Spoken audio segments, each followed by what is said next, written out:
کہا تمہاری یہ کڑیا کیوں نہیں جلی؟ تو کہتے ہیں میں نے آگ کو قسم دے دی تھی، آیا آگ تجھے اللہ کی قسم میرا ایک تنکا بھی نہیں جلنا چاہیے۔ انہوں نے جب اتنا کہا تو ابو موسیٰ اشعری نے حاضرین کی طرف چہرہ کر لیا، ان سے مخاطب ہوئے اور کہنے لگے انہیں پہچانو، یہ وہی لوگ ہیں جن کے بارے میں تمہارے آقا، ہم سب کے آقا مولا صلی اللہ علیہ وآلہ وسلم نے ارشاد فرمایا رب عشاسا، کچھ لوگ ایسے ہوں گے جن کے بال بکھرے ہوئے ہوں گے، اکبرا جن کے چہرے پر گرد و غبار کے آثار ہوں گے، مدفوعین بالابواب، اگر وہ تمہاری چوکھٹ تمہارے دروازے پہ آ جائیں تو دھکا مار کر کے بھگا دو گے کہ ہر بابا الگ چل، لیکن اللہ کی بارگاہ میں ان کا مقام و مرتبہ یہ ہوتا ہے لو اقسم باللہ لا برہ، اگر کسی چیز پر اللہ کی قسم کھا لیں اے اللہ ایسا ہونا چاہیے تو اللہ ان کی زبان کی لاج رکھتا ہے اور وہ کام ہو جاتا ہے۔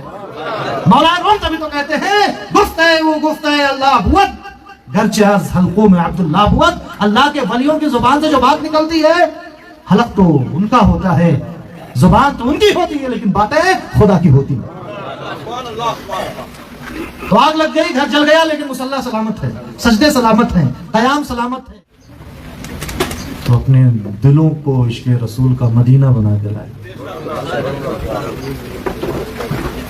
اور اے عشق تیرے صدقے جلنے سے چھٹے سستے، جو آگ بجھا دے گی وہ آگ لگائی۔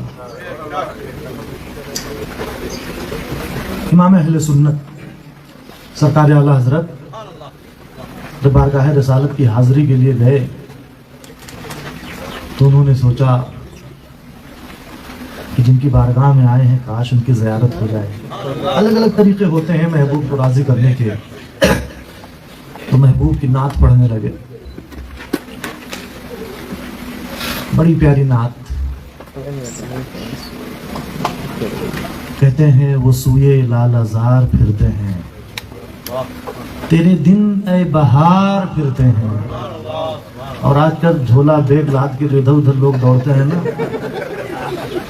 تب اتنے نہیں تھے لیکن ان کی دوربینی کہہ رہی تھی جو تیرے در سے یار پھرتے ہیں، در بدر یوں ہی خار پھرتے ہیں۔ اور ابھی زیارت نہیں ہو رہی تھی تو اپنے آپ کو جھکایا بارگاہ رسالت میں۔ وہ اتنے بڑے عاشق رسول کہ حضور کی آل سرکار غوث پاک کے بارے میں کہ تجھ سے در در سے سگ سگ سے ہے مجھ کو نسبت۔ تو مصطفیٰ کی بارگاہ میں تو کہتے ہیں کوئی کیوں پوچھے تیری بات رضا، تجھ سے کتے ہزار پھرتے ہیں۔ یہ بارگاہ مصطفیٰ صلی اللہ علیہ وسلم نے عشق کا نذرانہ پیش کیا اور پھر زیارت ہوئی۔ آج کی جو میں گفتگو کرنا چاہتا ہوں، صلاۃ کی بات آ گئی، درود کی بات آ گئی، کہ مسجد کی بنیاد بڑھ رہی ہے تو سلام پڑھو، قبرستان کا افتتاح ہو رہا ہے، کوئی مردہ میت جنازہ دفن کر رہے ہیں تو سلام پڑھ رہے ہیں، دکان کارخانے کا انوگرل ہو رہا ہے تو نعت پڑھ رہے ہیں، سلام پڑھ رہے ہیں۔ پتہ ہے یہ سلام کہاں سے آیا؟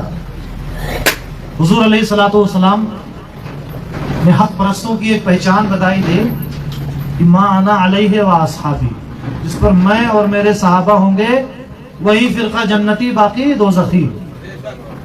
ستفترق امتی 73 فرقة كلهم في النار الا واحدہ۔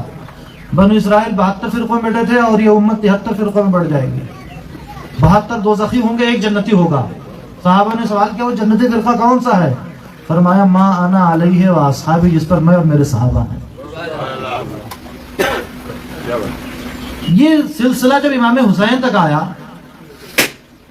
سب تک یہ حدیث پہنچ گئی تو ہر کوئی کہنے لگا کہ ہم نبی اور اصحاب نبی کے طریقے پہ ہیں، نبی اور اصحاب نبی کے طریقے پہ ہیں۔ معاملہ بڑا گنجلک ہو گیا۔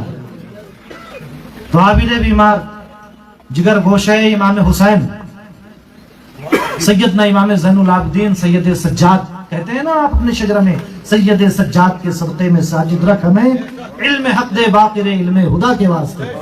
تو سید سجاد عابد بیمار، اتنے بڑے عابد و زاہد، گھر میں آگ لگ گئی اور نماز کی نیت باندھے ہوئے ہیں، گھر جل گیا، لیکن حسین کا یہ لاڈلا اور مصطفیٰ جان رحمت کا نواسا نماز میں ہے تو نماز میں ہے، پتہ بھی نہیں چلا۔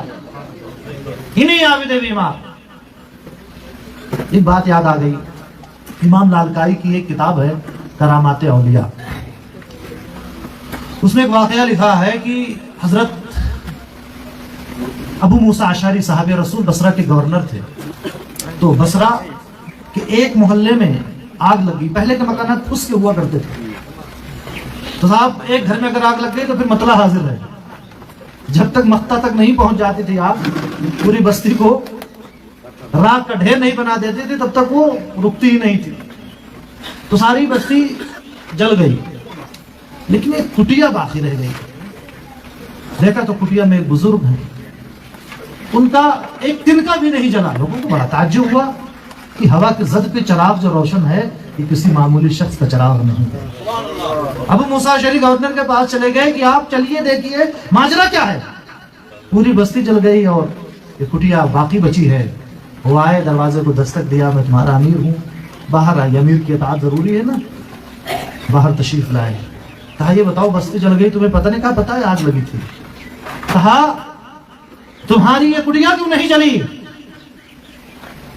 तो कहते हैं मैंने आग को कसम दे दी थी, आया आग तुझे अल्लाह की कसम मेरा एक तिनका भी नहीं जलना चाहिए।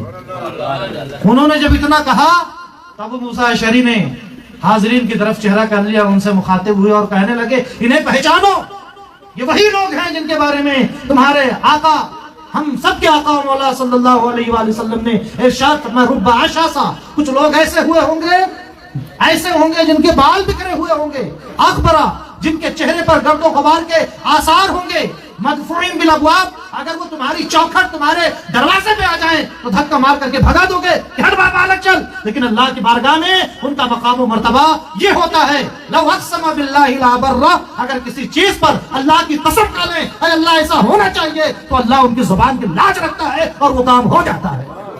मौला रूम तभी तो कहते हैं गुफ्ते अल्लाह बुअद, घरचे आज हल्कों में अब्दुल्लाह बुअद, अल्लाह के वलियों की जुबान से जो बात निकलती है हलक तो उनका होता है, जुबान तो उनकी होती है, लेकिन बातें खुदा की होती है। तो आग लग गई, घर जल गया, लेकिन मुसल्ला सलामत है, सजदे सलामत हैं, कयाम सलामत है, रुकू सलामत है। इसी आबिदे बीमार सैयदना इमाम ज़ैनुल आबिदीन से पूछा गया कि हर कोई कहता है हम नबी और सहाबा के तरीके पे हैं, नबी के और सहाबा के तरीके पे हैं, तो पहचान कैसे होगी हक पर कौन है? तो बहुत प्यारा फार्मूला दे दिया। आज भी ये फार्मूला आप इंप्लीमेंट करके एक्सपेरिमेंट करके इसका आप देख सकते हैं।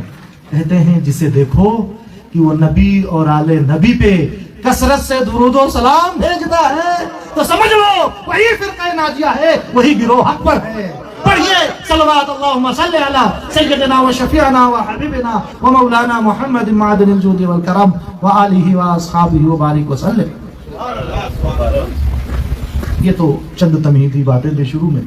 असल जो बात आपसे कहना चाहते और जो मैं इंस्पायर हुआ कि गमों ने घेरा है तो हुजूर अलैहिस्सलातु वस्सलाम के नाम का माला जपत करो, हुजूर का नाम लो, हर दर्द की दवा है, सल्लल्लाहु अलैहि मुहम्मद, ताबीज़ हर बला है, सल्लल्लाहु अलैहि मुहम्मद।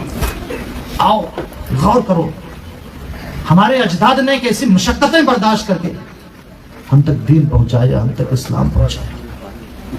ये तो एक सदी पुरानी दास्तान है कि गिलमिट्स ने, हमारे भाइयों ने इश्क़े मुस्तफ़ा की लाजवाल नेमत को अपने सीने में न सिर्फ महफूज रखा बल्कि अगली नस्लों तक ट्रांसफर किया और जाने कितने बुझे हुए चिरागों को इश्क़े मुस्तफ़ा के नूर से रोशन कर दिया। मैं 1500 साल पहले वो जमाना याद दिलाना चाहता हूँ जब आकाए करीम सल्लल्लाहु अलैहि वसल्लम का सोशल बाइकाट किया गया था। हमने कोरोना का पीरियड देखा है, कितने मशक्कतों का सामना था। अपने घर से आप निकल नहीं सकते, दो लोग इकट्ठा बैठ नहीं सकते। उसमें भी कुछ रियायत थी कि कभी कभार हम सब्जी और सब खरीद लेते, लेकिन हुजूर सल्लल्लाहु अलैहि वसल्लम और उनके पूरे मानने वाले कबीले बनु हाशिम पर मक्का में तमाम कबीले के लोगों ने ये टाई अप किया, ये इत्तेहाद किया, ये मुआहदा लिखा कि क्योंकि ये हमारी बात नहीं मानते, ये दावत तौहीद से बाज नहीं आते, तो इनका सोशल बाइकाट किया जाएगा। ना इनकी लड़की कोई लाएगा, ना अपना लड़का देगा, ना इनमें अपनी लड़की कोई देगा, शादी ब्याह नहीं करेगा, सलाम कलाम तक नहीं करेगा, ना इनसे कोई चीज खरीदेगा और ना कोई चीज बेचेगा। पूरे 3 साल तक मुसलमानों ने ये बाइकआउट, सोशल बाइकआउट, शेब अबी तालिब में, जो हरम शरीफ के बगल में एक घाटी है, वहाँ हुजूर अलैहिस्सलाम अपने मानने वालों के साथ और कबीले बनु हाशिम के अफराद के साथ रहते हैं। हजरत साद इब्न अबी वक्कास उन लोगों में हैं। हजरत साद इब्न अबी वक्कास कहते हैं, एक चांदनी रात थी, भूख की वजह से मैं टहल रहा था, नींद नहीं आ रही थी। इस्तिंजे की हाजत हुई, जब पेशाब करने गए तो कहते हैं कि ऐसा लगा कि जहां मेरा पानी गिर रहा है वहां कोई सख्त चीज है। फारिग होने के बाद कुरैद के उसे देखते हैं तो ऊंट की सूखी चमड़ी वहां थी। क्या थी? ऊंट की सूखी चमड़ी थी। हजरत साद इब्न अबी वक्कास रज़ियल्लाहु ताला अन्हु उस चमड़ी को उठा लेते हैं, घर लाते हैं, उसे धुलते हैं, धुलने के बाद उसे सुखाते हैं, सुखाने के बाद उसे जलाते हैं। जब राख तैयार हो जाती है, साद इब्न अबी वक्कास का बयान है कि फिर हफ्तों तक मैं उस राख को खा खा करके अपने तारे तनफ्फुस को, अपनी सांसों को बचाता रहा और उसी पे खा करके मैं गुजर बसर करता रहा। ऐसी मशक्क़तें बर्दाश्त की हैं हमारे अजदाद ने, सहाबे कराम ने, रसूल पाक सल्लल्लाहु अलैहि वसल्लम के जानिसारों ने, तब जाकर के दीन हम तक पहुंचा है। तो वो दरअसल हमारे लिए रोल मॉडल थे। हुजूर फरमाते, अलैकुम बिसुन्नती व सुन्नतिल खुलफाए राशिदीन अल महदीय्यीन मिन बादी। तुम मेरे तरीके पे चलो, मेरे बाद मेरे जो खुलफा होंगे, जानशीन होंगे, उनकी बात मानना।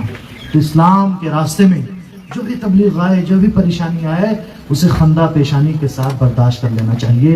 और ये नेमत जो आपके पास है, ये सिर्फ नेमत नहीं है, ये अमानत भी है।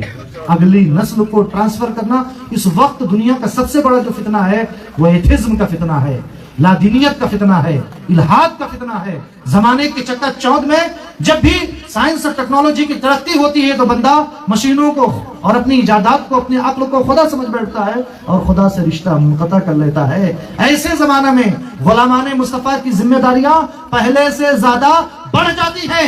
हम फाका कर लेंगे, हम नंगे रह लेंगे, लेकिन इश्क़ मुस्तफा की अमानत न सिर्फ अपने सीनों में बांध के रखेंगे बल्कि अपनी नस्लों को ट्रांसफर करेंगे। यही आज का पैगाम। वमा अलैना इल्लल बलाग। अस्तगफिरुल्लाह रब्बी मिन कुल्लि ज़ंबिन व अतूबु इलैह। ला इलाहा इल्लल्लाह मुहम्मदुर रसूलुल्लाह। खैरुल कलाम मा क़ल्ला व दल।